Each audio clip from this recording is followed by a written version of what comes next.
제가 예수님을 만난 여인들이라는 시리즈를 시작하면서 이러한 말씀을 드린 적이 있어요. 호세아서 2장의 말씀을 하면서 여호와께서 우리에게 진실로 장가를 든다, 내가 너에게 진짜 장가를 들기를 원해 라고 하는 말씀에 만만이라도 봤으면 너무 좋겠다 라고 하는 말을 들은 적이 있는데, 정말 지금도 같은 마음입니다. 오늘 이 시간 그 은혜가 임하길 소망합니다. 우리가 계속해서 나와왔듯이 교회는 그리스도의 신부죠. 그리고 요한계시록에서 19장에도 결국엔 맨 마지막 영광스러운 장면이 뭐냐면 어린 양의 혼인기약이 이르렀다고 얘기하면서 어린 양의 혼인잔치를 이야기하잖아요. 그러니까 결국에는 우리가 그리스도의 영광스러운 신부가 되는 것이 사실 성경의 클라이막스라고 볼 수 있죠. 근데 지금 이 그림은 뭐냐면 반모섬의 요한이 이제 하늘로부터 내려오는 거룩한 성 예루살렘을 바라보는 장면입니다. 그런데 우리가 방금 성경에서 읽었는데 뭐라고 이야기를 하냐면 거룩한 성 새 예루살렘이 아까 이야기할 때 뭐라고 우리가 읽었냐면 준비한 것이 신부가 남편을 위하여 단장한 것 같다라고 이야기를 합니다. 그러니까 무슨 말이냐면 예루살렘이 하늘로부터 내려오는데 신부 화장을 했다는 거예요. 얼마나 예쁠까? 부끄럽지만 제 오피스 사무실에 가면 제 테이블에 제 결혼식 때 사진이 좀 붙어 있어요. 자그마한, 큰 사진은 아니고 자그마한 사진이 붙어 있는데, 우리 다들 언제 가장 예쁘게 화장을 할까라고 하면 당연히 결혼식 때 가장 예쁘게 화장하잖아요. 정말 신경 써서 화장을 하는데 예루살렘이 그렇게 화장을 했다고 합니다.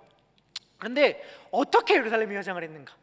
하늘로부터 내려오는 거룩한 성 새 예루살렘이 어떻게 화장을 했는가가 이제 21장 10절부터 나옵니다. 9절에서 천사가 이렇게 얘기해요. 이리 오라, 내가 신부 곧 어린 양의 안내를 내게 보이라 라고 사도 요한에게 이야기하면서 이제 사도 요한이 예루살렘 성을 바라보는데 예루살렘 성이 어떻게 화장했는지가 쭉 나와요. 예루살렘 성이 얼마나 아름다운지, 얼마나 휘황찬란한지, 얼마나 예쁘게 꽃단장을 했는지가 나오는데 그 중에 이렇게 나옵니다. 뭐라고 얘기하냐면 그 성곽은 벽옥으로 쌓였고 그 성은 정금인데 맑은 유리 같더라. 그 성의 성곽과 기초석은 각색 보색으로 꾸몄는데 첫째 기초석은 벽옥이요, 둘째 남보석, 셋째 옥수, 넷째 녹보석, 다섯째 홍만호, 여섯째 홍보석, 일곱째 황옥, 여덟째 노곡, 아홉째 담황옥, 열째 비치옥, 열한째 청옥, 열째 자수정. 와, 이거 다 기억하기도 이름을 말하기도 힘든 이 휘황찬란한 보석으로 꽃단장을 했다고 이야기를 하고 있는 거예요. 여러분들 어때요? 이러한 보석으로 단장을 한, 화장을 한 예루살렘 성 이쁠 것 같습니까? 아름다울 것 같아요? 우리 같이 세련된 분들은 너무 보석으로 치장되어 있는 거 오히려 부담스러워 하죠. 오히려 깔끔하고 단정한 걸 좋아할 수도 있겠지만 그런 게 있어요. 유대인들 있잖아요. 성경을 읽었던 유대인들은 이 구절을 읽었을 때에 와, 진짜 화려하다, 와, 정말 휘황찬란하다, 와, 정말 눈 돌아가겠네 라고 생각하기보다는 이거 어디서 본 건데? 라고 했을 거라는 거예요. 이거 내가 어디서 들어본 건데? 라고 했다는 것인데, 그것이 뭐냐면 출애굽기의 성막 이야기 가운데에 이러한 대제사장의 의복이 나옵니다. 우리 거룩한 성 새 예루살렘에 대해서 성경이 뭐라고 이야기하냐면 네모 반듯하다라고 이야기를 해요. 정육면체인데 네모 반듯한 새 예루살렘이고, 그 새 예루살렘을 저 12개의 보석으로 꾸며 있는 걸 이스라엘 민족들은 읽으면서 자연스럽게 대제사장의 의복 가운데 있는 판결 흉패, 이 판결 흉패는 네모 반듯했거든요. 물론 여기서 의복을 자세히 살필 수는 없겠지만 저 하얀색 안에 있는 흰색 세마포 속옷 위에 겉옷 에봇 받침이라고도 하는 청색 겉옷, 그리고 그 위에 마치 앞치마처럼 있는 게 에봇이고요. 그 에봇 위에 있는 게 네모 반듯한 판결 흉패예요. 흔히 저 안에 우림과 둠밈이라는 그걸 놔둬서 하나님의 뜻을 물었다고 하는데, 저 네모 반듯한 판결 흉패에 뭐가 붙어 있었냐면 12개의 보석이 붙어 있었죠. 출애굽기 28장 17절에서 19절서부터 21절까지 이렇게 얘기합니다. 그것에 네 줄로 보석을 물리되 첫째 줄은 이렇게 쭉 하면서 12개의 보석에 대해 얘기하면서 이렇게 얘기해요. 이 보석들은 이스라엘 아들들의 이름대로 12이라 보석마다 12지파의 한 이름씩 도장 새기는 법으로 새기고, 이렇게 이야기를 합니다. 여기 나오는 12개의 보석들의 이름들이 쭉 나오는데, 이 보석들을 우리가 번역을 하고 이 보석은 아마 이 지금 현재 말하는 이거일 거야 라고 설명을 하지만 사실은 명확하게 알 수 없어요. 중요한 건 이 보석이 정말 지금 오늘날 뭘 가리키냐, 무슨 광물을 가리키는가 보다 더 중요한 건 이 판결흉패에 있는 보석과 거룩한 성 새 예루살렘에 있는 보석이 연관성이 있다는 것이죠. 사실 아까 읽은 새 예루살렘의 12보석은 당시에 많은 사람들이 알고 있던 잘 안 보이시죠? 제가 설명을 해드릴게요. 황도대 12궁도에 나와 있는 별자리를 가리키는 보석과 정확히 역순으로 일치합니다. 그러니까 황도라는 건 뭐냐면 이 온 세계를, 하늘을 구라고 봤을 때 태양이 지나가는 자리를 황도라고 했어요. 그 지나가는 선을 기준으로 하여 12개의 30도 각도로 해서 12개의 별자리를 만들고 그 별자리마다 보석을 정했는데, 당시의 사람들은. 근데 요한계시록 21장에 나와 있는 보석의 순서가 정확히 황도대 12궁도에 나와 있는 보석의 역순으로 이루어져 있어요. 그래서 사실은 요한이 이것을 쓸 때 어떠한 의도가 있었을까를 추측해 본다면, 어떻게 추측하냐면 당시에 사람들이 별자리를 보면서 우상 숭배를 많이 했잖아요. 그러니까 요한계시록 21장의 요한계시록 21장의 보석의 순서를 통해서 우상을 정면으로 거스르는, 그러니까 별자리를 보면서 우상 숭배라는 걸 정면으로 거스르는 문학적 장치를 지금 요한이 하고 있다고 보거든요. 그와 동시에 이 12개의 보석은 자연스럽게 성막을 연상하게 하는 방식으로 지금 요한이 쓰고 있는 것이고, 하나님이 그렇게 요한에게 보여주신 것이죠. 그런데 거룩한 성 새 예루살렘을 아까 뭐라고 얘기했냐면 신부라고 얘기했잖아요. 그러니까 이 휘황찬란한 12개의 보석으로 치장한 존재는 사실 의인화되어 신부라고 불려지고 있는 것인데, 이 거룩한 성 새 예루살렘을 구약에 따지면 성막이라고 할 수 있잖아요. 이 성막을 의인화한 장면이 구약에 또 등장합니다. 그것이 에스겔서 16장이에요. 에스겔서 16장은 예루살렘 성, 그리고 출애굽기의 성막을 여성으로 의인화한 이야기를 우리들에게 들려줍니다. 그래서 오늘 이 시간에는 에스겔 16장의 이야기를 통해서 우리와 하나님, 신랑 되신 예수님과 신부된 교회의 이야기를 읽어보려고 합니다. 제가 에스겔서 16장 3절의 말씀을 읽도록 할게요. 에스겔서 16장 3절에서 하나님께서 이렇게 얘기합니다. 우리 한번 같이 읽도록 하겠습니다. 시작.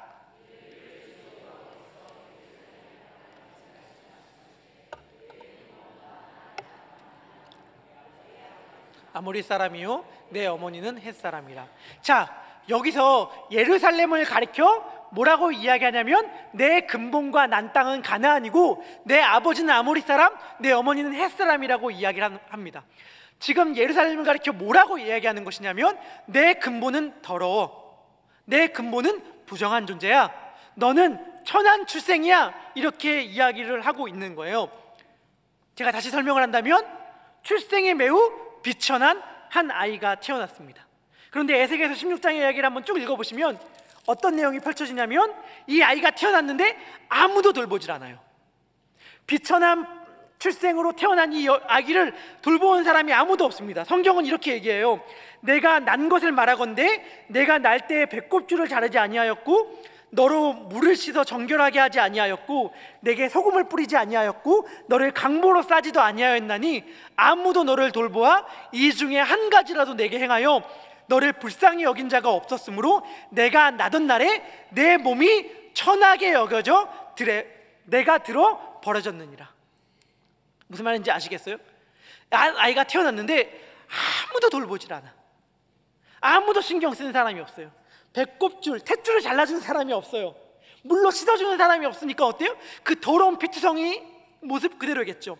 아무도 강보에 쌓은 사람도 없고 아무도 그를 돌봐주는 사람이 없고 불쌍히 여겨주는 사람도 없어서 그냥 던져져 버려진 존재,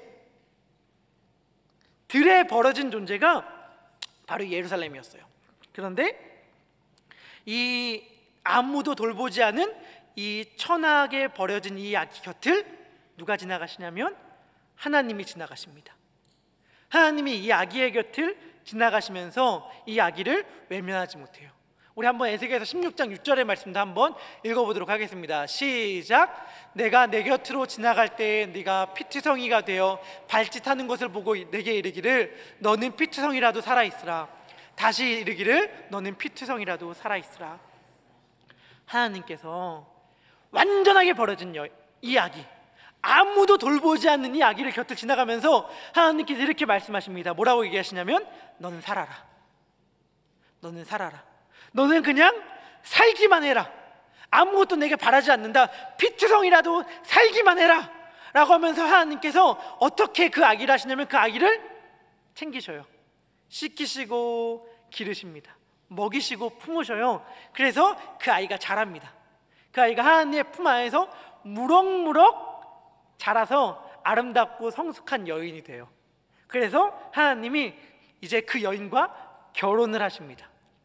버려진 존재, 근원이 더러운, 아무도 돌보지 않던 그 존재와 결혼을 하십니다.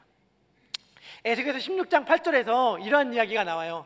내가 내 곁으로 지나며 보니 내 때가 사랑할 만한 때라. 내 옷으로 너를 덮어 벌거벗은 것을 가리켜 내게 맹세하고 언약하여 너를 내게 속하게 하였느니라.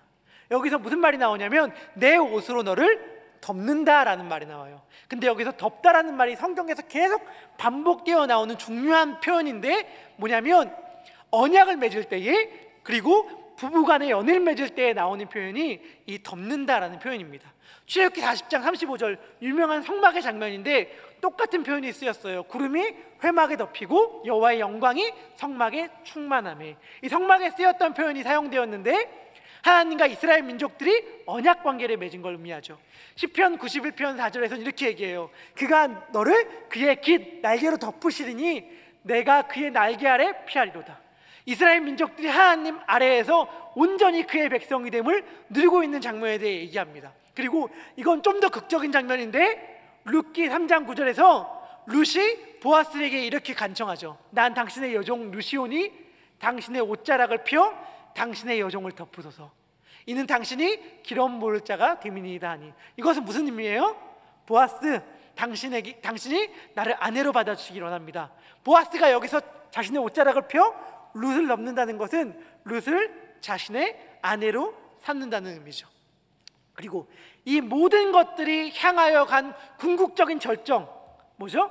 지극히 높으신 이의 능력이 너를 덮으시리니 라고 하면서 마리아에게 지극히 높으신 이의 능력이 덮였고 그러므로 말미암아 예수 그리스도가 잉태가 되죠. 그러니까 하나님께서 버려진 여인을 신부로 삼으시는 거죠. 그리고 에스겔서 16장 10절과 13절은 성막을 연상시키는 표현이 나와요. 수놓은 옷, 성막에 술을 놓는다는 게 굉장히 중요한 의미로 나오거든요. 성막에 술을 놓는다는 게 얼마나 중요하냐면 성막에 수놓는 방법들이 다양한 표현으로 나와요. 다양한다는 게 아니라 거룩함의 정도에 따라 다른 수놓는 방식이 쓰여질 정도로 수놓는다는 것이 성막에 굉장히 중요한 의미로 사용됩니다. 또 여기에서 하나님께서 여인에게 신긴 게 뭐냐면 물돼지 가죽신이에요. 물돼지가 뭘까요? 내가 많은 돼지는 들어봤지만 물돼지는 뭘까? 근데 이 물돼지가 출애굽기에서 개역 개정 우리가 갖고 있는 한글 성경으로는 뭐라고 번역된 단어이냐면 해달이라고 번역된 단어예요. 그러니까 이게 정확히 뭔지는 사실 다양한 해석들이 있을 수 있지만 중요한 건 이 물돼지 가죽신은 뭐였냐면 성막의 맨 마지막 덮개를 덮었던 짐승의 가죽이에요. 그러니까 사실 이거는 성막을 상징시키는, 성막을 연상시키는 표현이거든요. 그리고 에스겔서 16장 13절에도 금, 은, 가는 배, 못이, 수놓은 옷, 고운 밀가루, 꿀과 기름, 이 모든 것들은 다 성막을 연상시키는 이야기죠. 그리고 하나님께서는 결국엔 뭐라고 이야기하냐면 내가 왕후의 지위에 올랐느니라 이렇게 얘기를 합니다. 이 여인이 정말 큰 은혜를 입은 것이죠.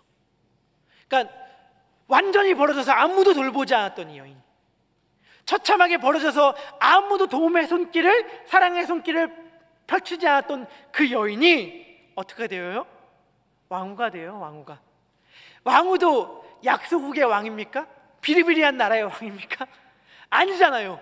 온 우주 만물을 다스리시는 만왕의 왕, 만주의 주의 아내 왕후의 지위에 오르게 된 건데, 사실은 이게 누구의 이야기예요? 우리의 이야기죠. 왜? 우리가 교회니까. 지금 성막과 예루살렘 성전을 의인한 여성의 이야기는 사실은 우리를 가리켜 성전이요 교회라고 말하기 때문에 우리의 이야기이기도 한 것이죠. 아무도 돌보지 아니하였던 본질상 진노의 자녀였던 우리들의 이야기이기도 한 것 아닙니까? 그런데 이 여인, 벌어졌으나 큰 은혜를 입은 이 여인이 어떻게 하죠? 왕후의 지위에 오른 다음에 어떻게 하는지 아십니까? 왕후의 지위에 딱 오른 다음에 이 놀라운 금은들을 받았잖아요. 하나님으로부터. 금은 가는 배 모시를 그대로 갖다 바쳐요. 누구한테요? 딴 남자한테요. 이 여인이 어떻게 하냐면 하나님이 준 이 보석과 폐물을 다른 사람에게 주면서 하나님께서 허락하셨기 때문에 얻었던 화려함과 하나님으로 말미암은 명성을 가지고 지나가던 모든 사람들과 더불어 간음을 행합니다. 지나가던 모든 남자와 더불어 음행을 행해요. 하나님께서 막 수놓은 옷, 이건 성막을 상징한다고 했는데 수놓은 너무 아름다운 옷을 줬는데 그 옷을 고스란히 다른 남자에게, 다른 우상에게 입힙니다. 기름도 주고요, 음식도 주고요. 에스겔서 16장은 이 이야기가 정말 문학적으로 잘 묘사가 되어 있어요. 작아서 이게 잘 안 보일 테지만 정말 철저하게 구조적으로 묘사가 되어 있는데, 제일 바깥과 제일 안쪽의 얘기만 이야기하면 맨 바깥의 이야기 6절과 22절의 이야기는 피트성이, 그리고 제일 중간에 화려함의 이야기가 나오고 있습니다. 그러니까 뭐냐면 더러움과 화려함이 극단적으로 대조되고 있는 것이죠. 하나님께서 굉장히 화려하게 하셨으나 굉장히 더러운 존재가 되어버리고 만 것이죠.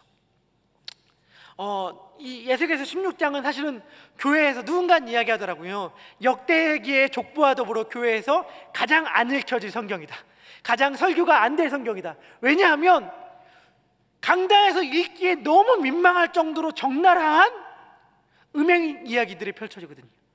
그러니까 이 여인이 하나님 앞에 죄를 저지르는데 너무 나쁘끄러운 죄를 거침없이 행해요. 그러니까 너무 읽으면서도 부끄러워. 읽으면서도 그 구절 가운데 딱 한 구절만 이야기하면 이렇게 얘기합니다. 왕후 예루살렘이 음녀가 되었는데 한 구절만 이렇게 얘기해요. 내 음란함이 다른 여인과 같지 아니함은, 물론 다른 여인들도 음란한 여인들이 있다, 물론 다른 여인들도 간음하는 여인들이 있다. 근데 내가 그 여인들과 다른 점이 있다. 뭐냐면 다른 여인들은 자신의 욕망을 채우기 위하여, 그러니까 자신의 물질적인 욕망을 채우기 위하여 음란을 행한다. 무슨 말이냐면 돈을 받고 자신의 몸을 누군가에게 내어준다. 그런데 너는 오히려 돈을 주면서 내어준다. 너의 음란한 욕구를 채우기 위하여 지나가는 모든 사람들과 음란히 행하되 오히려 그들에게 먹을 걸 주고 물질을 주고 돈을 주고 그들에게 막 베풀어 주면서 음란히 행한다고 말하는 거예요. 너무 끔찍하죠. 너무 비참하죠. 이 여인이 누구예요? 벌어졌던 여인. 근데 하나님의 말도 안 되는 은혜를 입은 여인. 이 여인이 이렇게 행하는 거예요. 정말 끔찍하죠. 근데 이것이 사실은 우리들의 이야기 아닙니까? 왜 우리들의 이야기예요? 우리들은 세상에 있는 수많은 것들을 우리의 것을 내어주면서 섬기니까, 우리의 시간, 우리의 물질, 우리의 마음을 다 내어주면서 그것을 따르고 그것을 섬기는 경우가 얼마나 많이 있습니까? 그러니까 사실은 에스겔서 16장의 이야기를 읽으면 읽을수록 이건 우리의 이야기죠.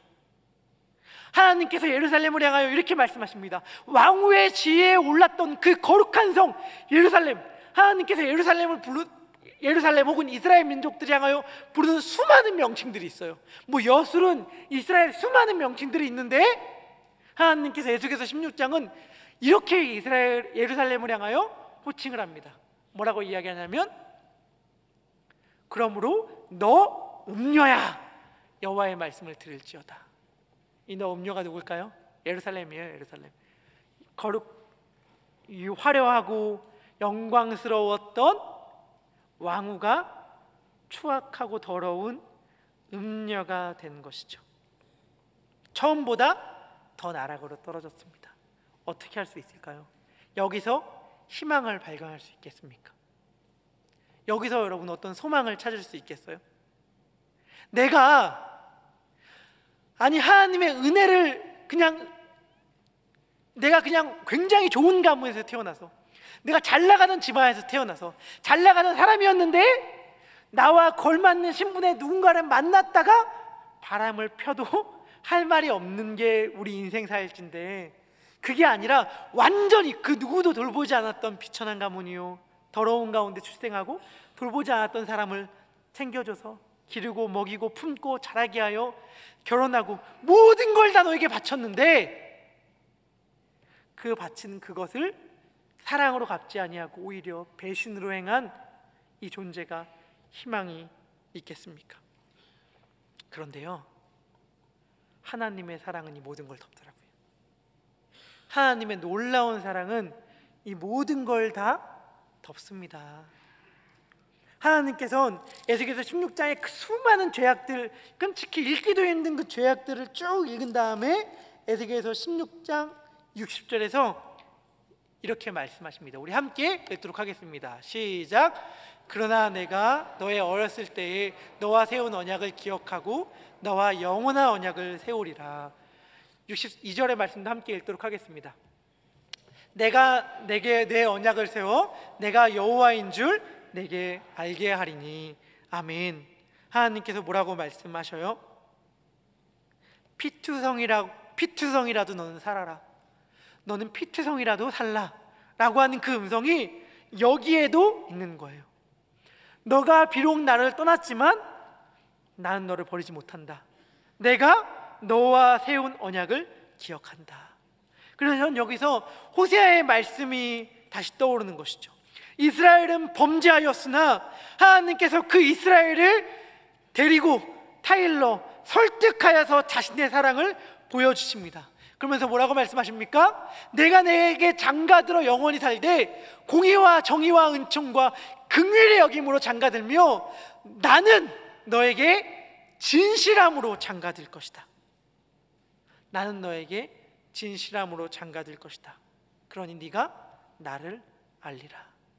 하나님께서는 이렇게 말씀하시는 것 같아요. 아까 에스겔서의 말씀을 통해서도 뭐라고 얘기하냐면 내가 여호와인 줄, 나를 여호와인 줄 알리라. 호세아의 말씀에서도 내가 여호와를 알리라. 우리 하나님 너무 모르는 것 같다는 생각이 갑자기 들었어요. 이 말씀을 묵상하면서. 뭘 몰라요? 하나님의 사랑을 몰라요. 우리는 하나님의 사랑이 얼마나 큰지를 우리가 모르는구나. 하나님의 사랑이 얼마나 위대한지를 모르는구나. 너무 익숙해졌구나. 하나님께서 자신의 하나밖에 없는 자신의 아들을 죽이신 그 사랑이 우리에게 너무 익숙해져서 그 사랑이 얼마나 큰지를 모르는구나. 근데 하나님께서 반복하여 말씀하고 계시는 거예요. 내가 여호와를 알라. 내가 여호와를 알리라. 내 사랑이 얼마나 큰지, 내가 너를 바라보는 사랑이 얼마나 큰지 내가 나의 이 사랑을 경험한 후에는 알게 될 것이다 라고 이야기하고 있습니다. 황금의 입이라고 불렀던 유명한 설교자가 있죠. 요하네스 크리소스톰이라고 말하는 황금의 입, 굉장히 설교를 잘해서 유명한 교부가 있습니다. 이 교부가 자기를 주교로 세워졌던 분에게 강해한 내용이 우리들에게 내려지는데 그 사람의 이름이 에우트로피로스라는 사람이에요. 그 사람에게 이 사람이 쓴 강해집의 내용이 전해지는데요. 그 강해집의 내용을 제가 이 시간 잠깐 길지만 인용한 걸 좀 읽으면서 말씀을 마무리하려고 합니다. 약간 좀 자극적일 수 있어요. 그렇지만 저는 이것이 정말 예수 그리스도께서 우리를 향한 사랑을 잘 보여주고 있다고 생각합니다. 이 죄와 허물을 덮는 사랑이라고 하면서 요하네스 크리소스톰이 설교한 내용인데, 그리스도께서는 창녀와 사랑에 빠지셨습니다. 어떻게 사랑하셨습니까? 그 창녀가 높이 올라갈 수 없었기에 그분께서 아래로 내려오셨습니다. 창녀의 집에 들어가셨을 때 그 여인이 술에 취해 있는 것을 보셨습니다. 어떻게 들어가셨습니까? 벌거벗은 그 여인이 거룩한 상태, 신적인 상태에 들어간 것이 아니라 그가 창녀의 상태에 들어가셨습니다. 왜냐하면 창녀가 그분을 뵙고 두려움에 사로잡힌 나머지 도망하지 않게 하시려는 것이었습니다. 그리스도께서는 마귀에게 사로잡혀 짐승처럼 되어버린 상처투성이의 여인을 발견하십니다. 그리고 어떻게 하십니까? 그 창녀를 맞아들이십니다. 정말 그 창녀를 아내로 맞이하십니다. 그리고 그 여인에게 무엇을 줍니까? 반지를 주십니다. 성령의 반지를 주십니다. 그리고 이렇게 말씀하십니다. 나 이제 그대를 내 안에 품어 누구도 감히 그대를 넘보지 못하게 할 것이요, 목자가 그대를 품고 간다면 늑대가 다가오지 못할 것이요. 그러나 그 여인이 말합니다. 하오나 저는 죄인이며 더러운 여자입니다. 두려워하지 마시오. 나는 당신을 고쳐주는 의사입니다. 나의 벗들은 여러분들이여 잘 들으십시오. 그리스도께서 무엇을 하시는지 들어보십시오. 그분께서는 창녀를 자신의 아내로 맞으러 오셨습니다. 제가 창녀를 더러운 여자라고 말한 것은 여러분이 신랑이신 그리스도의 미친 사랑을 알아뵙게 하려는 것이었습니다. 그분의 미친 사랑은 죄를 기어 갚으라고 요구하지 않습니다. 그저 허물과 부족함을 용서해 주십니다. 마귀의 딸이며 지상에 부당하기 짝이 없는 딸이 임금의 딸이 되었습니다. 미치도록 사랑하시는 그 연인께서 원하시는 것이 바로 이것이었습니다. 미치도록 사랑하시는 그 연인께서는 형식에 사로잡히지 않으십니다. 왜냐하면 사랑은 취한 것을 보지 않기 때문입니다. 사랑은 미친 짓입니다. 왜냐하면 사랑은 종종 취한 것도 사랑하기 때문입니다. 그리스도께서도 이처럼 하셨습니다. 취한 여인을 보시고 미치도록 사랑하시고 새로운 피조물로 만들어 주십니다. 창녀를 아내로 삼으시고 당신의 딸처럼 사랑하시고 여종처럼 돌보시고 동전녀처럼 지켜주시고 정원처럼 담을 둘러주시고 당신의 지체처럼 아끼시고 당신의 머리처럼 돌보시고 뿌리처럼 심어주십니다. 목자처럼 그 여인을 보살펴 주시고 신랑처럼 그 창녀를 아내로 맞으시며 제단처럼 그 여인에게 은총을 베푸시며 신랑처럼 그 여인을 아름답게 지켜주시며 신랑처럼 그 여인의 안녕을 염려합니다. 오, 추한 신부를 아름답게 만드는 신랑이시여. 이게 예수님의 사랑입니다. 굉장히 자극적이죠. 거부감이 들 수도 있어요. 저는 사실 자극적인 표현을 좋아하지 않거든요. 그런데 사실 이보다 더 추한 존재가 우리였고 예수 그리스도의 사랑은 그보다 훨씬 더 크더라고요. 그래서 교회에 대한 이걸 생각하면서 제가 익히 들어 알고 있는 한 정의가 떠올랐습니다. 교회에 대한 수많은 정의가 있습니다. 교회는 어떠한 곳인가? 라고 할 때. 그런데 제 마음에 와닿은 정의가 있어요. 교회를 뭐라고 표현하냐면 교회를 이렇게 얘기합니다. 순결한 창녀다. 왜죠? 더러운 여인이었는데 주님께서 순결한 신부로 삼으셨잖아요. 우리는 죄인인데 주님께서 의롭게 만들어주셨죠. 이게 우리들이에요. 십자가에서 주님께서는 우리들을 창기에서 신부로 바꾸어 주셨습니다.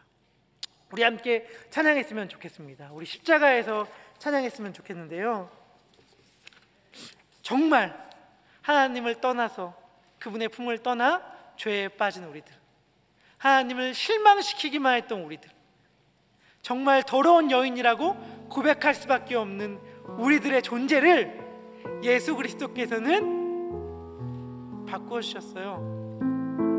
우리를 신부 삼기 위하여 죽으셨습니다. 이 사랑이 얼마나 큰지요. 우리를 아들로 삼기 위하여 죽으셨습니다. 아들 될 수 없는 우리들을, 그 사랑을 생각하면서 우리 함께 찬양했으면 좋겠습니다. 찬양하겠습니다. 십자가에서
원수에서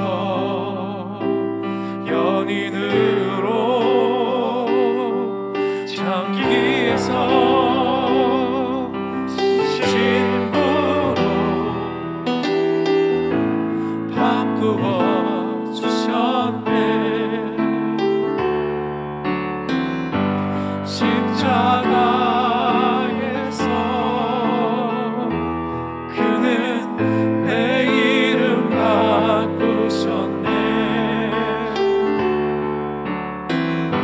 십자가에서 그는 내 이름 바꾸셨네. 우리 정말 하나님의 사랑에 대해서, 예수님의 사랑에 대해서 너무 모른다는 생각이 듭니다. 본질상 죄인, 죽어마땅한 자 살리셨는데, 우리가 주님께서 살리신 자의 모습에 합당하게 행한 적이 얼마나 있습니까? 사실은 에스겔서 16장의 이 여인의 모습이 바로 우리들의 모습 아닙니까? 간신히 살려놨더니 아무도 돌보지 않는 그 존재, 너는 살아라, 피투성이라도 너는 살아라 라고 말씀하시며 살려놨더니 그 사랑으로 딴짓하던 게 바로 우리들 아니었습니까? 그런데 예수 그리스도의 사랑은 그러한 우리들조차도 품으시더라고요. 그러한 우리들조차도 너를 아내 삼기 위하여 내가 십자가에 달렸다라고 말씀하여 주시는 사랑이더라고요. 우리들은 하나님의 사랑, 예수 그리스도의 사랑을 사실 너무 모르면서 하나님 우리 사랑하십니까? 하나님 우리 사랑하는 거 맞아요? 라고 너무 쉽게 이야기하진 않는지 우리들을 돌이켜보기를 소망합니다. 이 시간 우리 한번 간단히 우리가 한번 집중해서 기도할 터인데, 주님의 그 사랑을 깨달아 아는 자가 되게 하여 주시옵소서. 십자가에서 우리들의 존재를, 우리들의 이름을 바꾼 그 놀라운 사랑을 주님 우리가 경험하며 이제는 주님의 순결한 신부로 살아가는 자가 되길 소망하오니, 주님께서 우리들에게 진실로 장가들리라 하는 말이 우리들의 마음 가운데에 어떠한 의미인지, 어떠한 사랑인지 깨닫게 하여 주시옵소서.